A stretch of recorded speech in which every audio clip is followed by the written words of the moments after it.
రూపాయి అయినా మీ సొంత డబ్బులు ఖర్చు పెట్టారా? మొత్తం నేనే ఖర్చు పెట్టి నేనే ఇద్దరిని గెలిపించి ఇనానమస్ కూడా చేయించాను మిత్రమా. ఒకటో సెగ్మెంట్ కల్వాయి చరిత్రలో ఇంతవరకు లేదు ఇనానమస్. అప్పటి తెలుగుదేశం నాయకత్వాన్ని నాకు ముఖ్యమైనటువంటి స్నేహితులందరినీ అడిగి ఇనానమస్ చేయించాను. మీరు ఒక మాట అన్నారు, మా మీద బురద చల్లారు బెంగళూరులో కూర్చొని. కానీ స్థానిక ప్రజలు మమ్మల్ని ఒక నాయకుడిగా, ఒక వ్యక్తి, గొప్ప వ్యక్తిగా గుర్తించి నాకు ఓట్లేసి నన్ను గెలిపించారని మీరు అన్నారు. ఇన్నిసార్లు నాకు ఎమ్మెల్యేగా చెప్పించారండి. జడ్పీటీసీగా పోటీ చేసినటువంటి వ్యక్తులా చేయించమని చెప్పించారా లేదా? మీకు అంత బలమైన నాయకులు అయ్యి ఉంటే, అంత బలమైన వ్యక్తులు అయ్యి ఉంటే ఎందుకు నా దగ్గరికి అన్నిసార్లు తిప్పించారు? నన్ను ఎందుకు వాళ్ళని నిలబడిన వాళ్ళ ఇంటికి అన్నిసార్లు పంపించారు? తెలుగుదేశం పార్టీ తరఫున ఇచ్చినా చెప్పించేది పిచ్చిరెడ్డి, తెలుగుదేశం పార్టీ తరఫున నిలబడినటువంటి వ్యక్తిని విత్డ్రా చేపించేది పిచ్చిరెడ్డి. భారతీయ జనతా పార్టీ తరఫున నిలబడినటువంటి వ్యక్తి ఎవరి మాట వినకపోతే నన్ను ఎన్నిసార్లు పంపించారు? అప్పటి నాయకుల చేత నాకు ఎన్నిసార్లు చెప్పించారు? అంటే నేను ఆ రోజుల్లో బలమైన నాయకుడిని మీరు ఒప్పుకున్నారు కదా. సరే, అది అయిపోయింది. తర్వాత పంచాయతీ ఎలక్షన్స్ వచ్చాయి. పంచాయతీ ఎలక్షన్స్లో ఎస్టీ ఉన్నారు. కలవాయమ్మ దేవత సాక్షిగానే ప్రమాణం చేస్తున్నారు. కుటుంబ సభ్యులు కూడా చేస్తున్నారు. ఆ నమ్మకంతో నేను ఎస్టీ సర్పంచ్గా ఒకరిని నిర్ణయించుకొని వైస్ ప్రెసిడెంట్గా ఇంకొక వ్యక్తిని, నా బంధువుని నిర్ణయించుకొని నేను నామినేషన్స్ అంతా రెడీ చేసుకున్న సమయంలో మనం మళ్ళీ ఒక మీటింగ్లో కూర్చొని మాట్లాడడం జరిగింది. ఆ మీటింగ్లో మళ్ళీ మీ కుటుంబ సభ్యులు కూడా ఉన్నారు కొంతమంది. సర్పంచ్ ఓకే అంటే సర్పంచ్ నువ్వే పెట్టుకో, వైస్ ప్రెసిడెంట్ పలానా ఆయన వద్దు, అమ్మను వైస్ ప్రెసిడెంట్గా పెట్టండి, మేము పంచాయతీ ఆఫీస్కి రాము, నీ ఇష్టం వచ్చినట్టు పంచాయతీ అభివృద్ధిలో నువ్వు చేసుకో అన్నట్టు మాట్లాడారు. నాకు ఈ పంచాయతీ మీద ఉండేటటువంటి అభిమానము, ప్రేమతో ఈ పంచాయతీ ప్రజలు కష్ట సమయంలో నన్ను వెన్నంటూ ఉండి నన్ను గెలిపించినటువంటి అభిమానంతో నేను ఆ రోజు ప్రతిపక్ష సర్పంచ్గా ఉండి పెద్దగా చేశాను. ప్రతిపక్ష సర్పంచ్గా ఉండి జిల్లాలో ఉత్తమ సర్పంచ్గా మా కుటుంబ సభ్యులైనటువంటి నా శ్రీమతిని ఉత్తమ సర్పంచ్గా ఎన్నికయ్యే విధంగా ఈ గ్రామాన్ని అభివృద్ధి చేశాను. అది నాకు సంతృప్తి లేక ఇంకా ఈ గ్రామాన్ని అభివృద్ధి చేయాలి నేను అన్నీ సిద్ధం చేసుకున్నప్పుడు మీరు మళ్ళీ రాజకీయం మొదలుపెట్టి నన్ను పిలిపించి వైస్ ప్రెసిడెంట్ అడిగారు మీరు. అది చాలా పెద్ద చరిత్ర. అవన్నీ ప్రెస్ మీట్లో చెప్పడం జరగదు, వీలు కాదు. ఆ చరిత్రలో వైస్ ప్రెసిడెంట్ మీరు అడిగినప్పుడు నేను అప్పటి నాయకుడు గౌరవ పెద్దల ముందు, సార్ ఎస్టీ అమ్మాయిని నేను సర్పంచ్గా పెట్టి వైస్ ప్రెసిడెంట్గా ఒక వ్యక్తిని చూపించాను డైరెక్ట్ అప్పటి శాసనసభ్యుల వారి ముందు. ఈ మాగిరెడ్డి కృష్ణారెడ్డి అనే వ్యక్తిని వైస్ ప్రెసిడెంట్గా పెడితే మా గ్రామాన్ని అభివృద్ధి చేసుకునేదానికి వీలవుతుందా? నన్ను పంచాయతీ ఆఫీసులోకి రానివ్వకూడదనే కుట్రతో ఈ విధంగా చేస్తున్నారు అని అంటే ఆ రోజు లేదు సార్, ఆయనకి పంచాయతీలో మేము అడ్డుపోమని మీరు ప్రమాణం చేసి మాట్లాడడంలో మిమ్మల్ని ఒక 10 పేర్లు తెచ్చి ఇవ్వమని నా చేతికి చెప్తే అందులో రఘుయ్య సెలెక్ట్ చేస్తారు. నేను వైస్ ప్రెసిడెంట్ సర్పంచ్గా ఎస్టీ క్యాండిడేట్ పెట్టి వైస్ ప్రెసిడెంట్గా ఇతన్ని పెట్టే పరిస్థితి అయితే నాకు వద్దు, ఆ పదవులే నాకు అవసరం లేదని నేను వదిలేస్తూ ఎస్టీ కాలనీలో వీళ్ళకి ఎవరున్నారు సార్ సర్పంచ్గా పోటీ చేసే వ్యక్తులు అని అంటే 10 మందిని తీసుకొస్తామని అన్నారు. 10 మంది కాదు, 5 మందిని తీసుకురమ్మనండి సార్, నేను సంతోషంగా అన్ని పదవులు వాళ్ళకి ఇచ్చేసి నా వ్యాపారాలకు వెళ్ళిపోతానని చెప్పిన.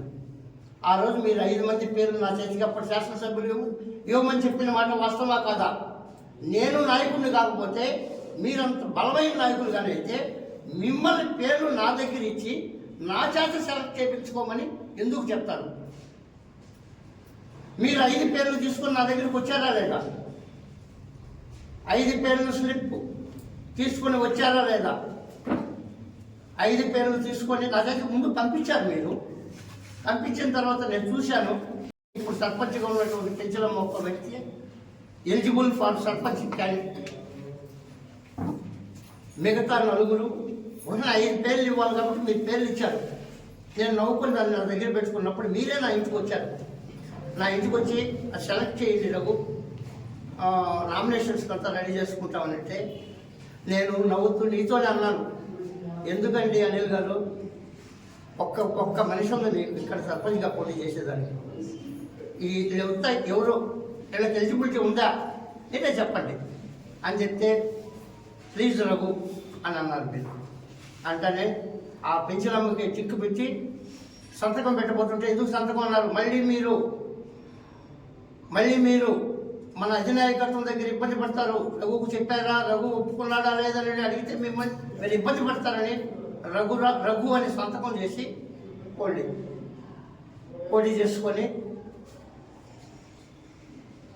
పదవులన్నీ స్వీకరించుకోండి, నాకు అటువంటి పదవులు అవసరం లేదని ఆ రోజుల్లో నేను వదిలేశాను. మిత్రమా అనిల్ కుమార్ రెడ్డి, పదవులను సృష్టించాను. టీచర్గా ఉన్నప్పుడే బీఫారాలు తెచ్చి ఇక్కడ ఎంపీటీసీలు నిలబెట్టి గెలిపించినటువంటి వ్యక్తిని. మీకు పదవులు కల్పించాను, మీ పదవులకు పదవులు తెచ్చుకునేదానికి సహాయపడినాను. మీరు రాజకీయంగా ఎదిగేటటువంటి ప్రతి మెట్టు మీద నా కష్టం ఉంది. మీ రాజకీయ ఎదుగుదలకి నా వ్యాపారాలు, నా కుటుంబాలు కూడా వదిలేసుకొని వచ్చి ఇక్కడ మీకోసం పనిచేసినటువంటి రోజులు ఉన్నాయి. అటువంటి మిత్రత్వంలో ఉన్నటువంటి మనం ఎందుకు విడిపోవాల్సి వచ్చిందో కూడా మీకు తెలుసు. వైఎస్ఆర్ కాంగ్రెస్ పార్టీలో మన ఇద్దరు నాయకులుగా ఉంటూ ఈ మండలాన్ని అభివృద్ధి చేయాలని చిత్తశుద్ధితో ఉన్నప్పుడు మీ దగ్గర కొంతమంది వ్యక్తులు చేరి మనకు అపఖ్యాతి తెచ్చే పరిస్థితులు తీసుకువస్తూ ఉంటే నేను మీతో స్వయంగా అన్నాను, అనిల్, ప్రజల్లో మనకి చెడ్డ పేరు వస్తే పరిస్థితులు వస్తున్నాయి. కొంతమంది వ్యక్తుల వల్ల మనం రాజకీయంగా ఇబ్బంది పడే పరిస్థితులు ఉన్నాయి. దాన్ని కరెక్ట్ చేసుకోవాలని మీకు చెప్పాను, కానీ మీరు నా మాట లెక్క చేయలేరు. నా దగ్గర అన్నీ చేపించుకున్నారు, నాకు ఇచ్చినటువంటి పదవులు కూడా తీసుకున్నారు. అడిగితే మీకు ఇచ్చాను, కానీ రాజకీయంగా మనకి ఇబ్బంది తెచ్చే పరిస్థితులు ఈ మండలంలో జరుగుతున్నాయని చెప్పినప్పుడు మీరు నా మాట వినలేదు. కాబట్టే అధికార పార్టీ ఇంకా 2.5-3 సంవత్సరాలు ఉన్నప్పుడే నేను మీతో విభేదించి బయటకు వచ్చి, అధికార పార్టీ కోసం నేను ఉండలేదు. ఆయన పక్కన కూర్చొని ఉన్నారు, ఈయన కూడా అప్పుడు వైఎస్ఆర్ కాంగ్రెస్ పార్టీ అని. నేను వైఎస్ఆర్ కాంగ్రెస్ పార్టీలో లేను మిత్రమా, నన్ను ఉంచలేదు మీరు. వైఎస్ఆర్ కాంగ్రెస్ పార్టీ అధికారం ఇంకా 2.5-3 సంవత్సరాలు ఉండగానే నేను ఉంటే మీరు చేసేటటువంటి పనులు, మీ అనుచరులు చేసేటటువంటి కొన్ని పనులకి ఇబ్బంది జరగద్దని, నన్ను పార్టీలో ఉంచడానికి మీకు ఇష్టం లేక నా వెనక కుంపట్లో పెట్టి నన్ను పార్టీ నుంచి బయటికి పంపించే పరిస్థితులు తీసుకొని వచ్చారు. మీ పక్కన కూర్చొని ఒక ఆయన అన్నారు, ఆయన వైఎస్ఆర్ కాంగ్రెస్ పార్టీ అని కదా అని. ఆ మిత్రుడికి కూడా చెప్తున్నాను, మిత్రమా, నేను అప్పట్లో పార్టీలో లేను, పార్టీ నుంచి బయటికి పంపించేశాను నన్ను. ఇవన్నీ చెప్పుకుంటా మీకు ఇంకొకటి పదవి కూడా చెప్పాలి, మర్చిపోయినాను. సొసైటీ త్రిమాన్ కమిటీ వేయాలని ఫస్ట్ మన గౌరవ శాసనసభ్యుల దగ్గరికి వెళ్ళినప్పుడు సర్పంచ్గా పోటీ పెట్టుకో, నీకు నచ్చిన వ్యక్తిని మొత్తం నీకు నచ్చిన వాళ్ళని వార్డు మెంబర్లుగా పెట్టుకొని చేసుకో, మండలం మాకు వదిలేసి పంచాయతీ మేము రాము అని చెప్పిన మాట వాస్తవా కాదా? మీరొక్కరే కాదు మిత్రమా, మీ కుటుంబ సభ్యులందరూ కలిసి కొలవాయమ్మ తల్లి మీద కూడా ప్రమాణం చేస్తున్నారు ఆ రోజు. నేను దానికి వాస్తవంగా నాకు ఆ రోజు వ్యాపారాలు ఎక్కువ ఉన్నాయి, కొంత నాకు వేరే రకమైనటువంటి పనులు ఒత్తిడి వల్ల మండలంలో నేను రాజకీయం చేసి చాలా సంవత్సరాలు అయిన దానివల్ల సరే అతను ఒక రాజకీయ నాయకుడిగా ఇక్కడ జడ్పీటీసీగా ఉంటున్నాడు కాబట్టి ఆ రోజు ఆ ఇక్కడ ఇచ్చినటువంటి రెండో సెగ్మెంట్ నీకు నచ్చిన వ్యక్తినే పెట్టుకో అనిల్ కుమార్ రెడ్డి గారు అని చెప్పి నేను చెప్పిన మాట వాస్తవం కాదా? ఆ పెట్టడంలో నేను ఒక కండిషన్ పెట్టాను. అంతకుముందు జరిగినటువంటి ఎంపీపీ ఎలక్షన్స్లో కలువాయి 2 ఎంపీటీసీలు నీవు సహాయం చేసి గెలిపించు అని నాకు వదిలేస్తే ఇక్కడ నీకు సంబంధించి కానీ నీవు నిలబెట్టినటువంటి ఎంపీటీసీలకు సంబంధించి కానీ ఒక్క పైసా డబ్బులు తీసుకోకుండా మొత్తం 2 ఎంపీటీసీలకి నా సొంత డబ్బులతో ఇక్కడ రాజకీయం చేసి గెలిపించి ఆ రోజు శిల్పం సంపూర్ణమని మనము ఎంపీపీగా చేయడం జరిగింది. ఇప్పుడు నేను మీ వైఎస్ఆర్ కాంగ్రెస్ పార్టీ కన్వీనర్ కృష్ణారెడ్డి గారు నన్ను మాట్లాడారు. ఆయన నన్ను ఇప్పుడున్నటువంటి లక్ష్మీదేవి గారికి ఎంపీటీసీ అవకాశం ఇవ్వమని నన్ను అడిగారా లేదా? నేను పదవే మీకు వదిలేసినాను, సరే ఎవరైతే ఏముంది. అలాగే లక్ష్మీదేవి అప్పుడే కార్తీక్ వాళ్ళ భర్త కార్తీక్ అనే అబ్బాయి నాకు సన్నిహితంగా నా దగ్గర పనిచేస్తున్నాడు కాబట్టి పంచాయతీ ఆఫీసులో మేము మా మిస్టర్ సర్పంచ్ ఉన్నప్పుడు పనిచేస్తున్నాడు కాబట్టి వాళ్ళ భార్య అయినటువంటి లక్ష్మీదేవి అనే అమ్మాయిని నేను ఎంపీటీసీగా నిలబెట్టేదానికి ఒప్పుకొని ఆ అమ్మాయిని పెట్టండి అని మీకు చెప్పాను. ఆ తర్వాత నా దగ్గరికి ఎంతమంది వచ్చి ఇప్పుడు కూడా ఒక ఆయన ఉన్నారు, సాక్ష్యం కావాలంటే రేపు తీసుకొచ్చి పలికిస్తాయి, పేర్లు చెప్పి అందరినీ ముగ్గులకి లాగడం నాకు ఇష్టం లేదు. అలా మంచి మనసు చేసుకో, శిల్పం సంపూర్ణమనడానికి అనుభవం ఉందంట, ఆమె ఎంపీపీగా చేస్తున్నారు, ఆమెనే మళ్ళీ కంటిన్యూ చేస్తామని అంటున్నారు. మీరు ఒక మాట ఒప్పుకుంటే ఆమెకి బీఫారం తీసుకొని వస్తారు అంటే నేను మాట ఇచ్చాను. లక్ష్మీదేవి అనానికి వాళ్ళ భర్తకు మాట ఇచ్చాను, ఆమె ఎంపీటీసీగా పోటీ చేయాలి. ఒకసారి మాట ఇచ్చిన తర్వాత నాకు తప్పడం నాకు నచ్చదు, కాబట్టి దయచేసి ఆ టాపిక్ తీసుకురావకండి, అది వదిలేసేయండి, ఆమె పోటీ చేస్తుందని.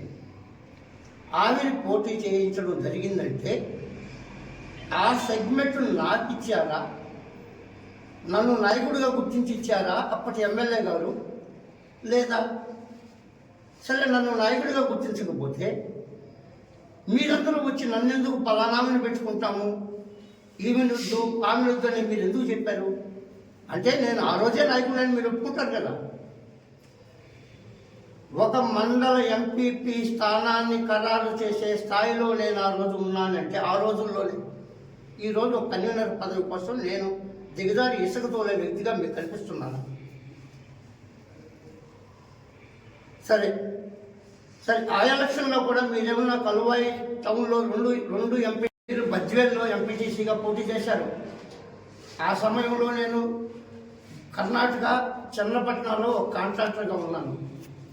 ఆ బజ్వేలకు సంబంధించినటువంటి సుమారు 50 మంది వ్యక్తులు నా దగ్గర పనిచేస్తూ ఉండేవాళ్ళు. మీరు ఎంపీటీసీగా పోటీ చేసినప్పుడు నేను కూడా మీకు సపోర్ట్ చేసేదానికి ఎక్కడికి వస్తే మీరు బజ్వేలో ప్రచారం చేస్తూ ఉన్నప్పుడు, నేను కొలవాయిలో ప్రచారం చేస్తూ ఉన్నప్పుడు మీ మామగారు అయినటువంటి గౌరవనీయులు చల్లా సుబ్బరామరెడ్డి గారు నా ఇంటికి వచ్చి రగా కొంచెం ఇబ్బందికరంగా ఉన్న పరిస్థితి, నువ్వు ఒకసారి బజ్వేలకు వచ్చి ఆ సమస్యలు సాల్వ్ చేస్తే కానీ కొంచెం ఏదో నాకు అనుమానంగా ఉందని చెప్పిన మాట వాస్తవా కదా, ఒక్కసారి మీ మామగారిని అడగండి. అప్పుడు నేను బద్వేలుకి వచ్చి నిన్న చెప్పారు మీరు 30 సంవత్సరాల పరిచయం బద్వేలు వెంకటరెడ్డి గారు అని. ఆ వెంకటరెడ్డిని మీకు పరిచయం చేసింది నేను. ఆయన కూడా ఒక టీచర్గా ఉంటూ తెలుగుదేశం నాయకత్వంలో ఉన్నాడు, తెలుగుదేశం నాయకుడిగా ఉన్నాడు అన్నాడు. మీరు కాంగ్రెస్ నుండి తెలుగుదేశంలోకి వచ్చినప్పుడు మీకు పరిచయం చేసిన వ్యక్తి నేను. ఆ రోజు నేను బద్వేలుకి వచ్చి నా దగ్గర పనిచేస్తున్నటువంటి వాళ్ళందరినీ పిలిపించి మాట్లాడి వాళ్ళందరినీ ఒప్పించడమే కాకుండా అక్కడ ఉన్నటువంటి యువత అంతా సుమారు ఒక 20-30 మంది యువకులు వచ్చి అన్న మీరు ఒకసారి మీతో మాట్లాడాలంటే వాళ్ళందరినీ కూర్చోబెట్టుకొని మాట్లాడినప్పుడు మీ మామగారు నా పక్కనే ఉన్నారు. అన్న మా గ్రామంలో మాకు ఒక లైబ్రరీ ఏర్పాటు చేయండి, మేము యువకులం అంతా మీకు ఏకగ్రీవంగా అంటే మేమందరం కలిసి మీకు సపోర్ట్ చేస్తామని అన్నప్పుడు అప్పటికప్పుడు లైబ్రరీలు ఏర్పాటు చేయడము, లేకపోతే ఇంకోటి మనం ఎలక్షన్ హామీలు ఇస్తాం మీకు తర్వాత చేస్తాము తప్పకుండా ఇప్పుడు మాకు సపోర్ట్ చేయండి అని చెప్తారు. కానీ నేను అలాంటి వ్యక్తిని కాదు.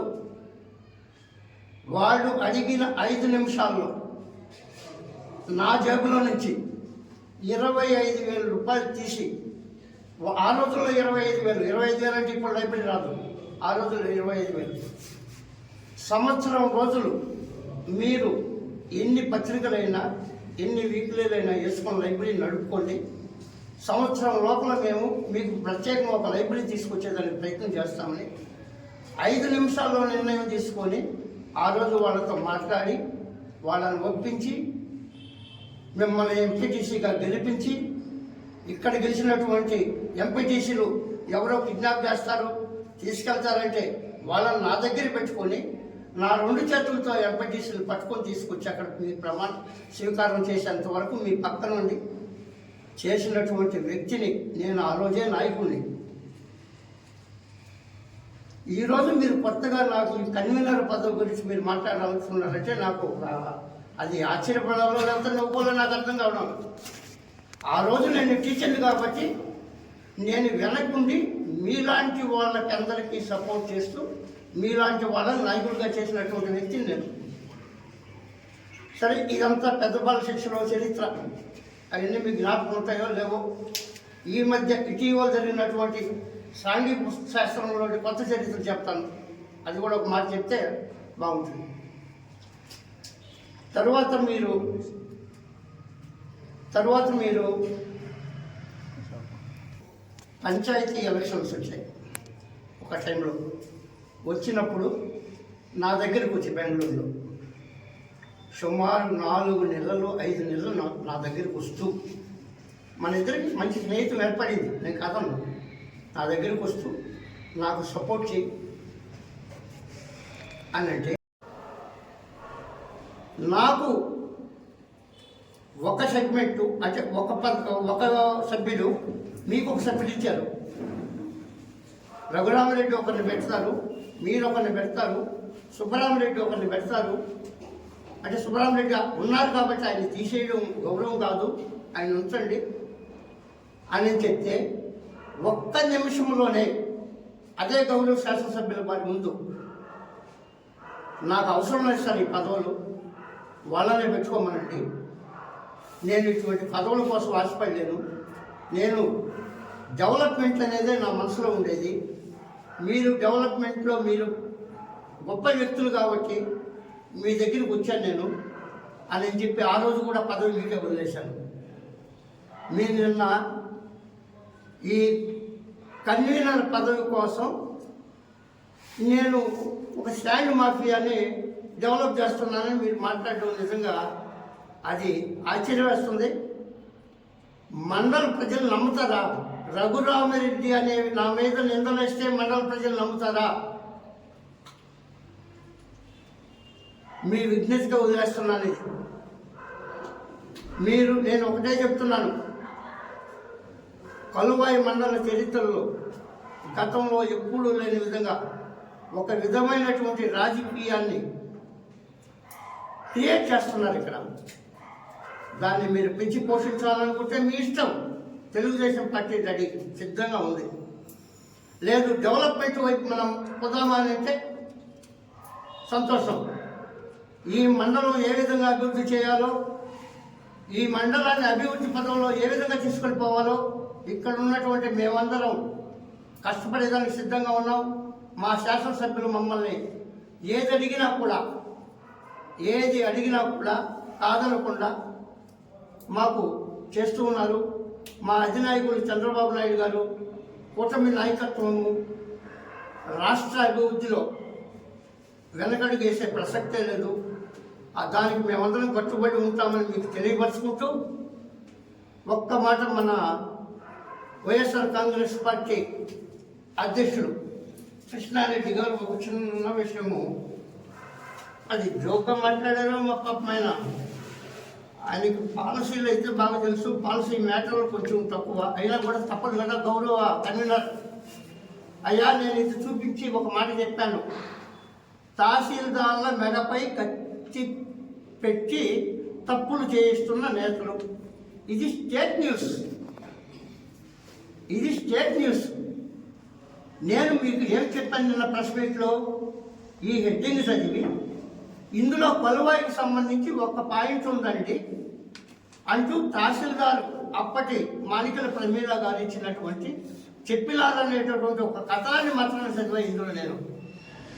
మీరు తహసీల్దార్ మన మీద కత్తులు పెట్టి పనులు చేయించుకున్నారని నేను అనలేదు. ఇది ఒక స్టేట్ న్యూస్. ఇది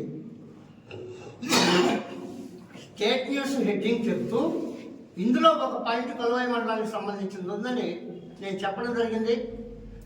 మంగళ కృష్ణారెడ్డి గారు, ఏదైనా ఒక సబ్జెక్ట్ మాట్లాడే ముందు తెలుసుకోండి, మీరు మంచి ఉన్నతమైన పదవులో ఉన్నారు. ఇలా నిందలు వేయడం, ప్రజలను మభ్య పెట్టాలని చూడడం, దొంగ దొంగ దొంగ దొంగ అని చెప్పి లేని తప్పులన్నీ ఎదుటోళ్ళ మీదేసి బురదల్లేటటువంటి వైఎస్ఆర్ కాంగ్రెస్ పార్టీ సంస్కృతిని కలువాయి మండలంలో పెంచొద్దని చెప్పి మీకు మనవి చేసుకుంటూ, ఈ కార్యక్రమానికి చేసినటువంటి పాత్రికేయులకు, తెలుగుదేశం పార్టీ అభిమానులకు ధన్యవాదాలు తెలుపుకుంటూ సెలవు తీసుకుంటున్నాను. కాంగ్రెస్ పార్టీకి రావడం నాకు ఇష్టం లేదని మీకు చెప్పినాను. నేను తెలుగుదేశం పార్టీ చెందిన వ్యక్తిని, నాకు ఇష్టం లేదంటే నా కోసం మీరు సపోర్ట్ చేయాలి. అట్లంటే నేను రావాలంటే మీరు ఒక హామీ ఇస్తే నేను ఖచ్చితంగా వస్తానని మీరు అడిగిన విధానం నాకు అప్పట్లో, సరే మనం రాజకీయాల నుంచి వచ్చాం కదా, సరే అడుగుతున్నారు, గ్రామం డెవలప్ చేసుకోవచ్చు అని చెప్పే ఉద్దేశంతో నా బంధువులైనటువంటి మేకపాటి కుటుంబానికి నువ్వు సర్పంచ్ పదవి ఇస్తే నేను వచ్చి నీకు సపోర్ట్ చేస్తానని చెప్పిన మాట వాస్తవా కాదా? దీని సాక్ష్యాధారాలు మొత్తం ఉన్నాయి, నేను చెప్పించున్నాను. నీవు నేను కూర్చొని 2-3 మీటింగులు కూర్చొని మాట్లాడుకుంటున్నాం అక్కడ.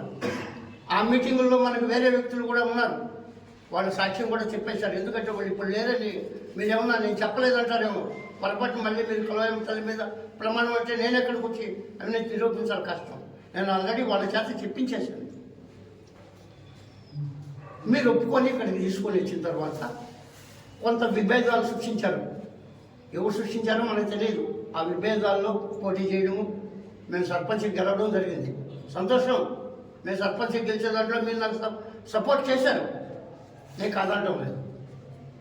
అంతకుముందే మీరు నాయకుడిగా ఎదిగేదానికి నేను సపోర్ట్ చేశాను. సరే, సర్పంచ్ అయిపోయిన తర్వాత మళ్ళీ ఎలక్షన్స్లో వైఎస్ఆర్ కాంగ్రెస్ పార్టీ గెలవడం, మనందరం వైఎస్ఆర్ కాంగ్రెస్ పార్టీలో ఉండడం, అప్పటి శాసనసభ్యుల ద్వారా మళ్ళీ ఇక్కడ ఈ మండలంలో స్థానిక ఎన్నికలు రావడం జరిగింది. ఈ స్థానిక ఎన్నికలు వచ్చినప్పుడు రిజర్వేషన్స్ వచ్చిన విధానం మీకు తెలుసు, నాకు తెలుసు. తర్వాత మళ్ళీ ఆ రిజర్వేషన్స్ మార్పు జరిగినాయి. అవి ఎలా మారినాయి అనేది ఇప్పుడు అప్రస్తుతం. సరే, మారిన తర్వాత కూడా మీకు జడ్పీటీసీగా రామనారాయణ రెడ్డి గారు, గౌరవ పెద్దలు రామనారాయణ రెడ్డి గారు మీకు జడ్పీటీసీగా పోటీ చేసేటటువంటి అవకాశం ఇచ్చారు. మండలం అంటే ఎంపీటీసీలు కూడా మీరే కావాలని అడిగిన మాట వాస్తవం. నేను నాకు లేకుండా జడ్పీటీసీ ఇచ్చిన తర్వాత నాకు వేరే ఒక పదవి నా తరఫున లేకుండా ఉంటే ఎలా సార్ నేను అడిగినప్పుడు తప్పనిసరిగా ఎంపీపీ పదవి నీ యొక్క కలువాయి 2వ సెగ్మెంట్లో నీకు నచ్చిన వాళ్ళని పెట్టుకో అని చెప్పిన మాట వాస్తవమా కాదా? 1వ సెగ్మెంటు మన ఇద్దరిని కలిపి పెట్టమన్నారు, 2వ సెగ్మెంటు నన్ను పెట్టమన్నారు. తోపుగుంట ఇక్కడ ఉన్న తోపుగుంట నాయకులు, తెలుగుదేశం పార్టీ నాయకులు, అప్పుడు నేను వైఎస్ఆర్ కాంగ్రెస్ పార్టీలో ఉన్నాను. తోపుగుంట మా మిస్సెస్కి ఎంపీటీసీ టికెట్ రామనారాయణ రెడ్డి గారు చెప్పారా లేదా? తోపుగుంట నాయకులు కూడా తెలుగుదేశం పార్టీ నాయకులు మీరైతే తప్పనిసరిగా మేము యునానిమస్గా ఇస్తామని చెప్పారు, అలా చెప్పారు. సరే, ఇది జరిగిన తర్వాత మీరు నా దగ్గరికి ఎన్నిసార్లు మీరు మాట్లాడారు? నా దగ్గరికి వచ్చి ఏమని మాట్లాడారంటే, రఘు నీకు మండలం ఇష్టం లేదు, మండల రాజకీయం చేయాలంటే నువ్వు ఇష్టపడవు కదా, నీకు పంచాయతీ మీదే కదా ఎక్కువ ఇష్టము,